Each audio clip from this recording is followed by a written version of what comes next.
है guys, again welcome back to educate current affair series. उम्मीद करता हूं आप सभी अच्छे होंगे। आज है 9 मई 2020 और 9 मई 2020 की जितनी इंपॉर्टेंट न्यूज़ बनेगी सभी को हम डिटेल में समझेंगे। साथ में उनके स्टैटिक्स फैक्ट्स और उनसे रिलेटेड करंट न्यूज़ को भी कवर करते हुए चलेंगे। पूरा सेशन हिंदी इंग्लिश बाइलिंगुअल रहने वाला है। इस वीडियो का पीडीएफ आपको नीचे डिस्क्रिप्शन बॉक्स में मिल जाएगा, आप वहां से डाउनलोड कर सकते हैं। अगर आपने अभी तक इस चैनल को सब्सक्राइब नहीं किया है तो आप इसे सब्सक्राइब कर लीजिए। ये आपके यूपीएससी, बैंक, एसएससी, एनटीपीसी जिस भी गवर्नमेंट सर्विस की आप तैयारी कर रहे हैं सभी के लिए इंपॉर्टेंट रहने वाला है। तो चलते शुरू करते हैं आज के फर्स्ट इंपॉर्टेंट न्यूज से। आज की फर्स्ट इंपॉर्टेंट न्यूज एक डे है, तो क्या है वो? World thalassaemia day is observed globally on earth में एवरी ईयर। तो विश्व थैलेसेमिया दिवस हर साल 8 मई को विश्व स्तर पर मनाया जाता है। अच्छा, ये थैलेसेमिया क्या चीज़ है? ये एक प्रकार की बीमारी है, यानी जब हमारे शरीर में जो ऑक्सीजन जो सप्लाई करने वाले प्रोटीन्स होते हैं ना ब्लड में, उनकी जब कमी होने लग जाती है ना तो उसे बोलते हैं थैलेसेमिया। तो जब कमी होने लग जाती है तो उससे बॉडी भी कमजोर होने लग जाती है, यानी बॉडी में भी कमजोरी आने लग जाती है, थकान होने लग जाती है, थकान जैसी समस्या पैदा होने लग जाती है। साथ में जब प्रोटीन्स ऑक्सीजन की सप्लाई कम कर देते हैं तो हमारी हीमोग्लोबिन की भी कमी होने लग जाती है, यानी हीमोग्लोबिन की कमी होना, और उससे क्या होता है कि हमारे रोग यानी रोग प्रतिरोधक क्षमता भी कम होने लग जाती है।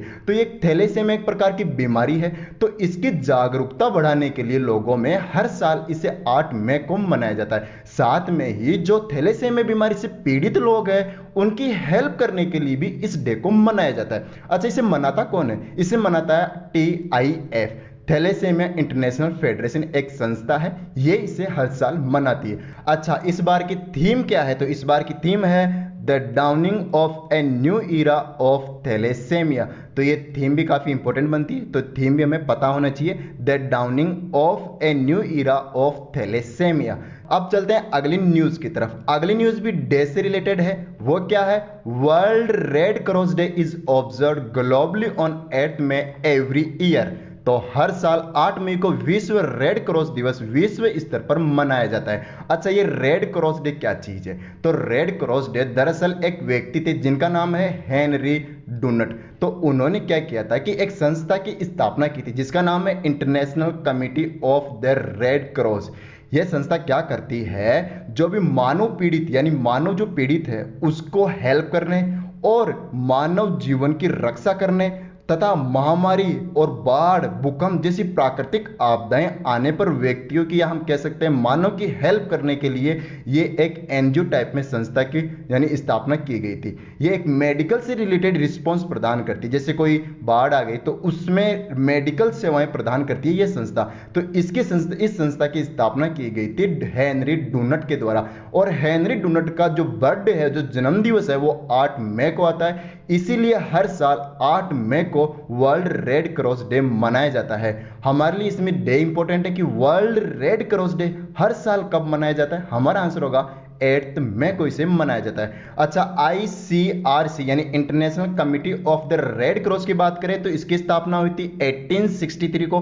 प्रेसिडेंट है पीटर मौरेर और हेडक्वार्टर है जेनेवा, स्विट्जरलैंड। तो इतना हमें ICRC के बारे में पता होना चाहिए। अच्छा, ये लिस्ट मैं प्रोवाइड करवा रहा हूं आपको, जो कि 1 मई से लेकर 7 मई तक जितनी इंपॉर्टेंट डेज है वो इसमें लिखे हुए हैं। तो आप इस वीडियो को पॉज कीजिए और इनको रिवाइज कीजिए। आपको 1 मिनट से भी कम समय का टाइम लगेगा, लेकिन आपको ये याद हो जाएंगे। एक बार इनको रिवाइज जरूर कीजिए। चलते हैं अगली न्यूज की तरफ।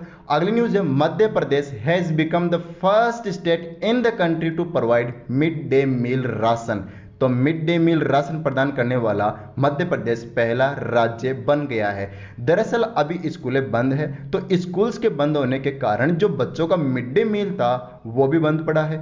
लेकिन जो मिड डे मील जो पंजीकृत व्यक्ति है, यानी जो प्राइमरी स्कूल्स और सेकेंडरी स्कूल के जो बच्चे हैं उनको घर पर वो मिड डे मील प्रोवाइड करवाया जाएगा। तो ये है मिड डे मील राशन, यानी बच्चों को जिनका वो मिड डे मील था, जिनके लिए वो था, अब वो बच्चे घर बैठे हैं तो अब उनको घर पे ही वो राशन प्रोवाइड करवाया जाएगा। हमारे लिए सिंपल इसमें इतना इंपॉर्टेंट है कि मिड डे मील राशन प्रदान करने वाला पहला राज्य बन गया है मध्य प्रदेश। मध्य प्रदेश की बात करें तो भोपाल इसकी कैपिटल है। चीफ मिनिस्टर का नाम है शिवराज सिंह चौहान और गवर्नर राज्यपाल है लालजी टंडन। तो इतना हमारे लिए इस न्यूज में इंपॉर्टेंट बनता है।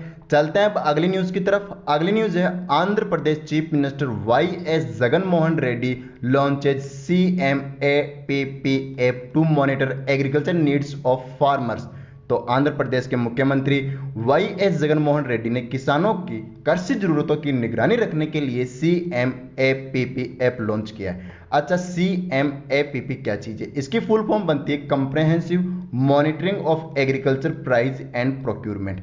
दरअसल लॉकडाउन के कारण किसानों को कोई परेशानी ना हो, यानी उनको कोई समस्या ना हो, इसके लिए CMAPP ऐप लॉन्च किया गया। इसमें क्या होगा, डेली रूटीन बेसिस पे उनकी जो खेती है, फसल है, उसकी निगरानी रखी जाएगी, किसी प्रकार की उनको समस्या ना हो। इसलिए साथ में अगर कोई फसल पकी हुई है उसको ट्रांसपोर्ट किया जाएगा तो उसमें उनको कोई समस्या ना हो, साथ ही उनको प्राइस से रिलेटेड कोई समस्या ना हो, जिसे वो सेल कर रहे हैं तो कोई बीच में कोई व्यक्ति उनको समस्या पैदा नहीं कर रहा हो, यानी मंडियों में ले जाने में कोई बीच में जमाखोरी का काम, ऐसा कुछ काम तो नहीं कर रहा। इस चीज के लिए CMAPP ऐप लॉन्च किया गया ताकि किसानों की हर समस्या पर निगरानी रखी जाएगी इस ऐप के द्वारा। अच्छा, इसे लॉन्च किसने किया? आंध्र प्रदेश ने। आंध्र प्रदेश की बात करें तो इसकी कैपिटल है हैदराबाद और प्रस्तावित है अमरावती, जो कि 2024 में ये अब आंध्र प्रदेश की कैपिटल हो जाएगी। तब तक के लिए हैदराबाद इसकी कैपिटल रहेगी। चीफ मिनिस्टर है वाईएस जगनमोहन रेड्डी, गवर्नर है बिश्वभूषण हरिचंदन। अच्छा, आंध्र प्रदेश की बात है, एक बार आंध्र प्रदेश को मैप में देखते हैं। तो ये रहा मैप में आंध्र प्रदेश। बॉर्डर स्टेट की बात करें तो ये यहाँ पे आ गया उड़ीसा, ये आ गया यहाँ पे तेलंगाना, ये कर्नाटक और यहाँ पे तमिलनाडु, यानी टोटल 4 स्टेट इसे बॉर्डर शेयर करते हैं। इसके इंपॉर्टेंट नेशनल पार्क की बात करें तो 2 इंपॉर्टेंट नेशनल पार्क बनते हैं, एक तो श्री वेंकटेश्वरा और एक पापीकोंडा नेशनल पार्क। ये 2 नेशनल पार्क यहाँ पे इंपॉर्टेंट बनते हैं। वाइल्ड लाइफ सेंचुरीज की बात करें तो यहाँ पे 5 वाइल्ड लाइफ सेंचुरीज इंपॉर्टेंट है, गोंडिया, कोरंगा, कृष्णा, कोलेरा, नेरुपट्टू। तो ये 5 वाइल्ड लाइफ सेंचुरीज इंपॉर्टेंट है। और बात करें आंध्र प्रदेश की तो आंध्र प्रदेश पहला स्टेट है जो लैंग्वेज यानी भाषा के आधार पर डिवाइड हुआ है, तो ये भी हमें याद रखना है। और यहाँ पे एक इंपॉर्टेंट फेस्टिवल जिसका नाम है फ्लेमिंगो, तो ये फेस्टिवल भी याद रखना है। करंट न्यूज की बात करें तो अभी YSR zero interest loan scheme launch की गई थी और एक कोविड फार्मा मोबाइल एप्लीकेशन जो कि मेडिकल से जो मेडिसिन खरीदने वाले जो लोग हैं उन पर निगरानी रखने के लिए इसे लॉन्च किया गया था। और अभी जगन्नाथ विद्या देवना भी इन्होंने लॉन्च की थी और एक YSR निर्मल पोर्टल और कोविड-19 पोर्टल भी आंध्र प्रदेश सरकार ने ही लॉन्च की थी। बढ़ते हैं अब अगली इंपॉर्टेंट न्यूज की तरफ। अगली इंपॉर्टेंट न्यूज है Tamil Nadu government increased the retirement age of government staff, teachers and those in public sector units from 50 year to 59 years. तो तमिलनाडु सरकार ने सरकारी कर्मचारियों, शिक्षकों और सार्वजनिक क्षेत्र की इकाइयों में सेवानिवृत्ति की आयु को 58 वर्ष से बढ़ाकर 59 यानी 59 वर्ष कर दी है। दरअसल आपने कुछ दिनों पहले पढ़ा होगा कि पंजाब सरकार ने 58 वर्ष से बढ़ाकर अब 60 वर्ष कर दी है रिटायरमेंट एज, यानी गवर्नमेंट स्टाफ्स की रिटायरमेंट एज को 58 से 60 कर दी थी। अब तमिलनाडु सरकार ने 58 से 59 एक साल बढ़ा दिए। हमें सिंपल इतना याद रखना है कि हाल ही में किस राज्य ने 58 वर्ष से 59 वर्ष यानी रिटायरमेंट एज को बढ़ा दिया है, तो हमारा आंसर होगा तमिलनाडु। तमिलनाडु की बात करें तो चेन्नई इसकी कैपिटल है और एडापाडी के पलानीस्वामी यहाँ के चीफ मिनिस्टर है, गवर्नर है बनवारी लाल पुरोहित। अच्छा, तमिलनाडु की बात हो रही है, एक बार तमिलनाडु को मैप में देखते हैं। तो ये रहा मैप में तमिलनाडु। तमिलनाडु के बॉर्डर स्टेट्स की बात करें तो यहाँ पे आ गया आंध्र प्रदेश, ये कर्नाटक आ गया और यहाँ पे आ गया केरल, यहाँ पे आ गया एक पड्डुचेरी यूटी। तो यानी 3 तो स्टेट इसे बॉर्डर शेयर करते हैं और एक यूटी इसे बॉर्डर शेयर करती है। इंपॉर्टेंट नेशनल पार्क्स की बात करें तो गुंटी, gulf of Mannar marine, Indira Gandhi जिसे अन्ना मलाई भी कहते हैं, और मुदुमलाई और मुकुर्ती, ये इंपॉर्टेंट नेशनल पार्क है। और यहाँ पे पोंगल फेस्टिवल काफी इंपॉर्टेंट है। और यहाँ पे एक फेमस डांस है जिसका नाम है भारतनाट्यम। ये इंडियन क्लासिकल डांस है जो कहाँ मनाया जाता है? तमिलनाडु में, और वहाँ का ये यानी फेमस डांस है। अच्छा, यहाँ पे एक मीनाक्षी टेम्पल काफी इंपॉर्टेंट है, एग्जाम्स में भी काफी टाइम पूछा जा चुका है मीनाक्षी टेम्पल कहाँ पे है, तो हमारा आंसर होगा तमिलनाडु में। तमिलनाडु पहला स्टेट है जहां पे यानी म्यूजियम खोला जाएगा म्यूजिक का।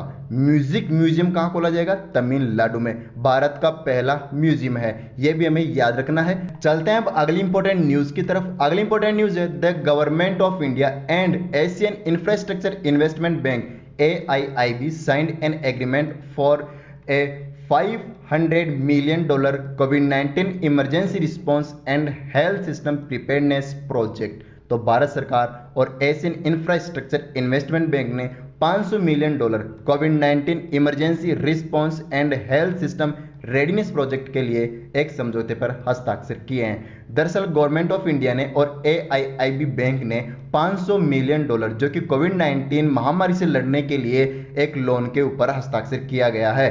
तो हमारे लिए क्या इंपॉर्टेंट है, हमारे लिए इसमें इतना याद रखना है कि $500 मिलियन का हाल ही में AIIB Asian infrastructure investment bank ने यानी भारत के साथ हस्ताक्षर किए हैं, यानी लोन प्रोवाइड कराया गया है। अभी कुछ दिनों पहले हमने पढ़ा था कि ADB बैंक ने भारत को 2 बार लोन देने के लिए उन्होंने हस्ताक्षर किया था, एक तो 2.2 बिलियन डॉलर पे और अभी एक लेटेस्ट $1.5 बिलियन पर हस्ताक्षर किया था। और अभी कल परसों हमने पढ़ा था कि महाराष्ट्र में किसानों तक इलेक्ट्रिसिटी पहुंचाने के लिए ADB ने $346 मिलियन रुपए दिए थे।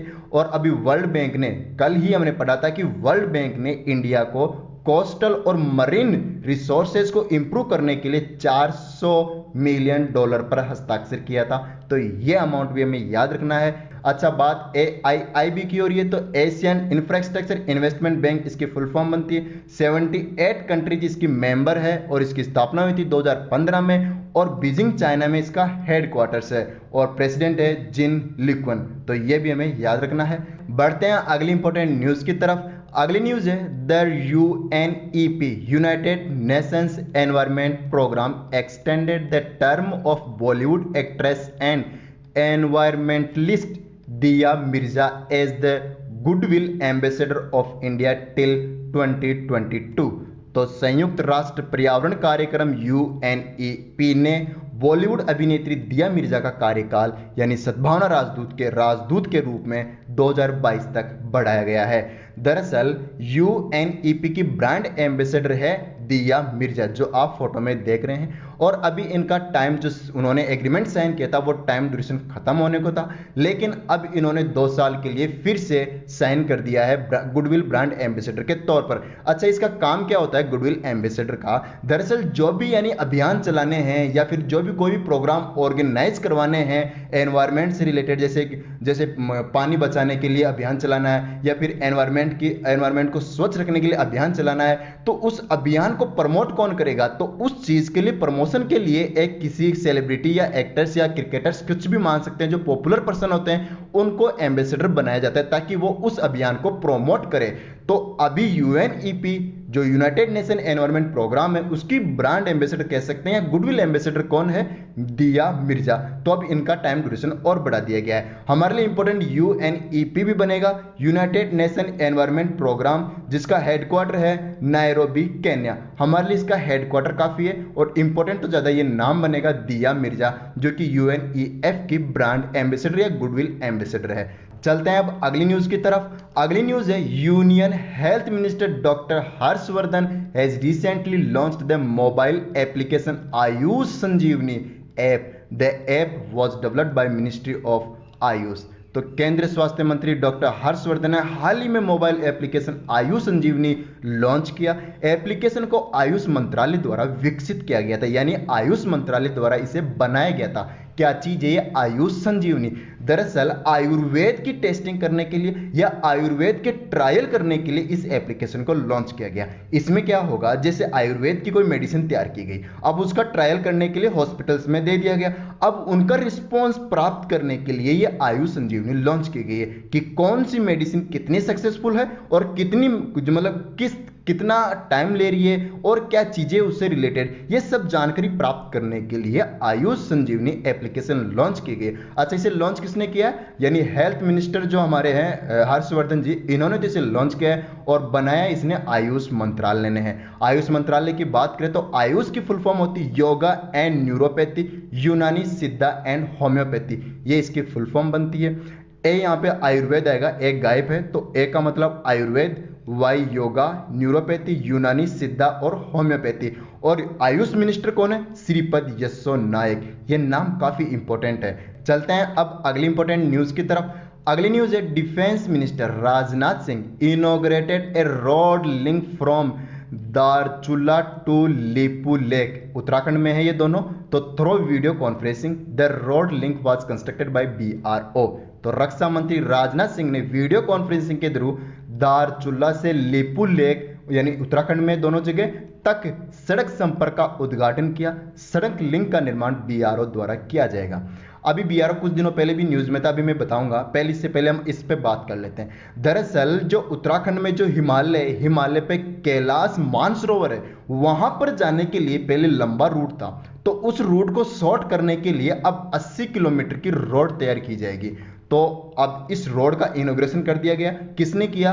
राजनाथ सिंह, जो कि हमारे डिफेंस मिनिस्टर है, रक्षा मंत्री है। और वह जगह कौन सी है? दारचूला से लेके लेवपुर लेक तक। ये दोनों इनके बीच की दूरी 80 किलोमीटर है और इन्हीं के बीच ये रोड यानी लिंक यानी ये सड़क बनाई जाएगी। इसे बनाएगा कौन? ये काफी इंपॉर्टेंट नाम है, बीआरओ। बीआरओ एक संस्था है जो क्या करती है? रोड बनाने का काम करती है, बड़े बड़े ब्रिज बनाने का काम करती है।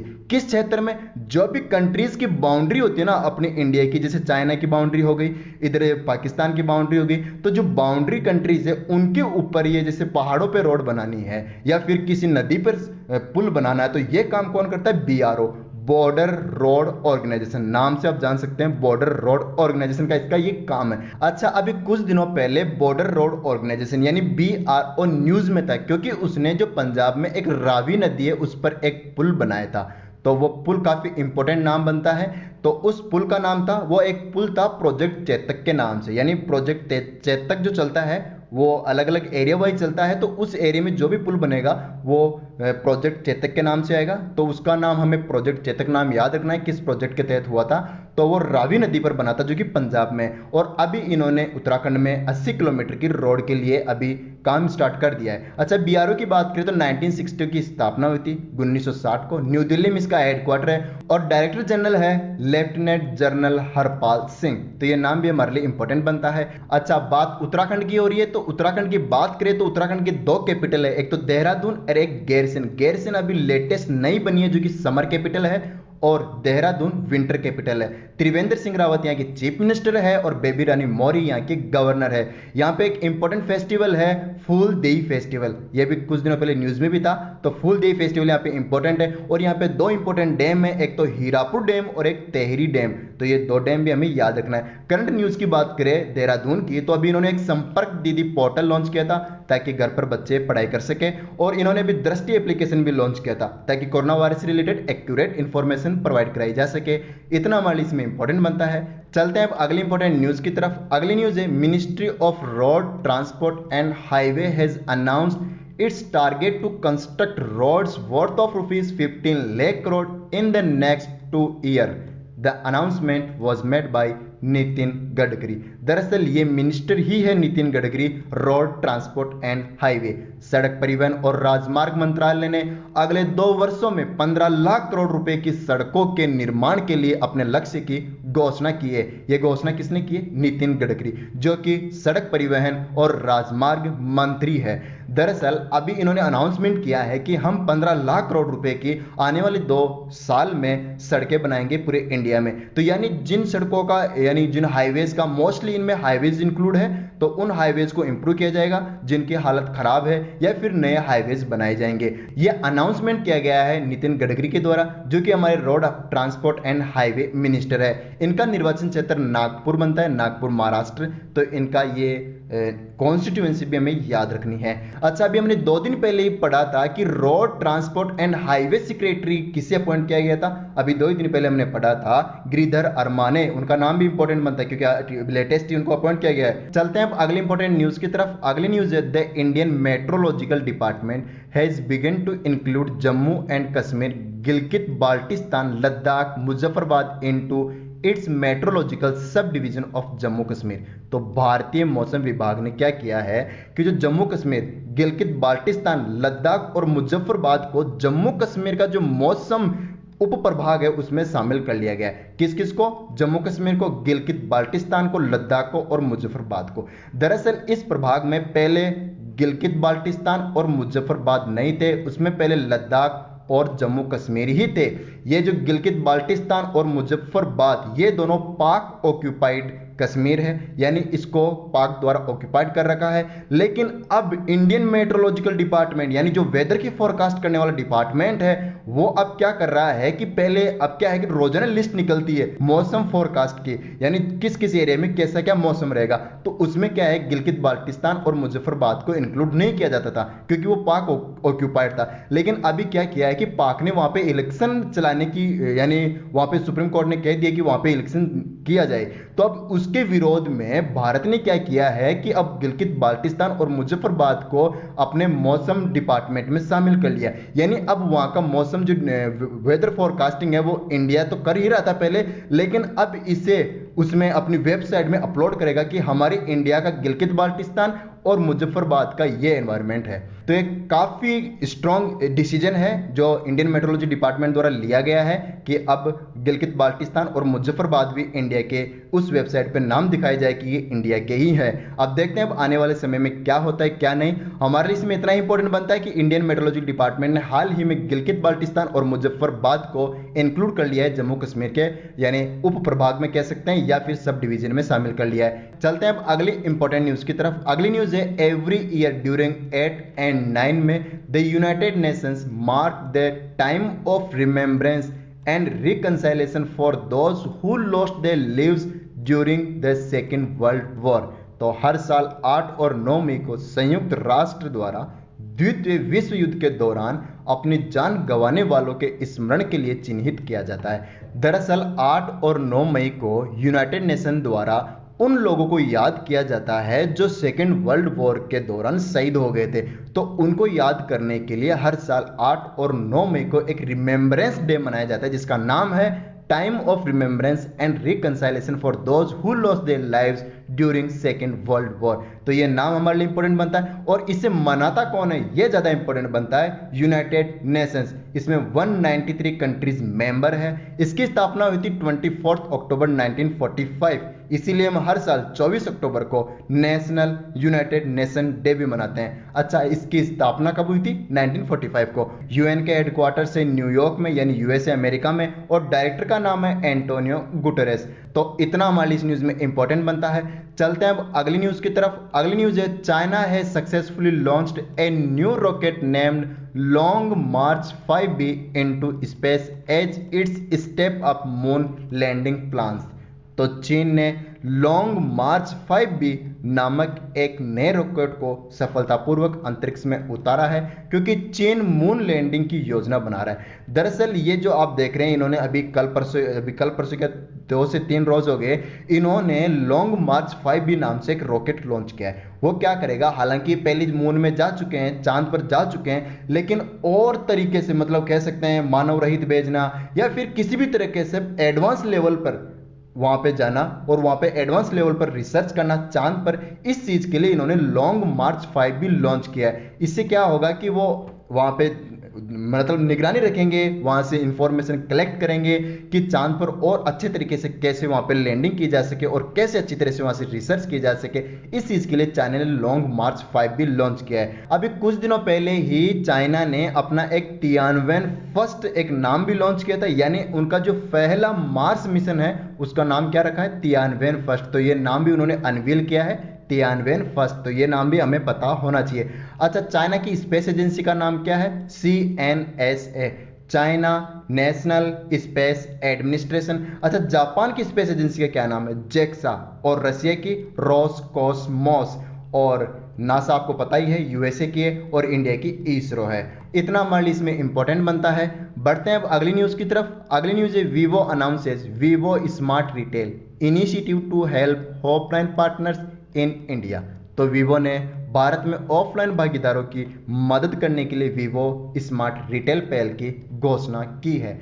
दरअसल अभी लॉकडाउन का टाइम है, तो जो लोग ऑफलाइन फ़ोन लेना पसंद करते थे, ऑनलाइन स्मार्टफोन परचेज करना पसंद करते थे, अब उनको काफ़ी समस्या हो रही है। अब वो ले नहीं सकते। ऑनलाइन वालों को क्या है, ऑनलाइन जहाँ जहाँ फैसिलिटीज स्टार्ट हो गई वहाँ पे तो स्मार्टफोन्स मंगाए जा रहे हैं, लेकिन जो ऑफलाइन कस्टमर्स है उनके लिए इन्होंने Vivo smart retail scheme launch की है, कह सकते हैं इनिशिएटिव लॉन्च किया गया है। इसमें क्या होगा, जो लोकल रिटेलर होगा उसको जोड़ा जाएगा और जो ऑफलाइन कस्टमर है वो अपनी ऑनलाइन बुकिंग करे सिर्फ अपनी बुकिंग करे स्मार्टफोन देने के लिए वो रिटेलर खुद आएगा, उसको वो फीचर्स बता के जो वो ऑफलाइन में जो फील करता था वैसे उसे फील होगा। ऐसा इन्होंने इनिशिएटिव लॉन्च किया वीवो स्मार्ट रिटेल। चलते हैं अब अगली इंपॉर्टेंट न्यूज़ की तरफ। अगली न्यूज़ है RBL bank has named Deepak Kumar as its new chief risk officer CRO for a tenure of 2 years। तो आरबीएल बैंक ने 2 साल के कार्यकाल के लिए दीपक कुमार को अपना नया मुख्य जोखिम अधिकारी CRO नामित किया है। दरअसल यह है दीपक कुमार और इन्हीं को आरबीएल रत्नाकर बैंक लिमिटेड के CRO चीफ रिस्क ऑफिसर के पद पर अपॉइंट कर दिया गया है। हमारे लिए इनका नाम इंपॉर्टेंट है और किस पर अपॉइंट किया गया है, चीफ रिस्क ऑफिसर, जो कि आरबीएल बैंक की पोस्ट है। अच्छा, अभी कल परसों हमने पढ़ा था कि नीरज धवन जिनको यस बैंक के CRO के रूप में अपॉइंट किया गया है, यानी चीफ रिस्क ऑफिसर के पद पर अपॉइंट किया गया है, तो वो नाम भी हमारे लिए इंपॉर्टेंट बनता है। क्या नाम है? नीरज धवन, यस बैंक में। अब ये नाम इंपॉर्टेंट है, दीपक कुमार जो कि आरबीएल रत्नाकर बैंक लिमिटेड के CRO बन गए।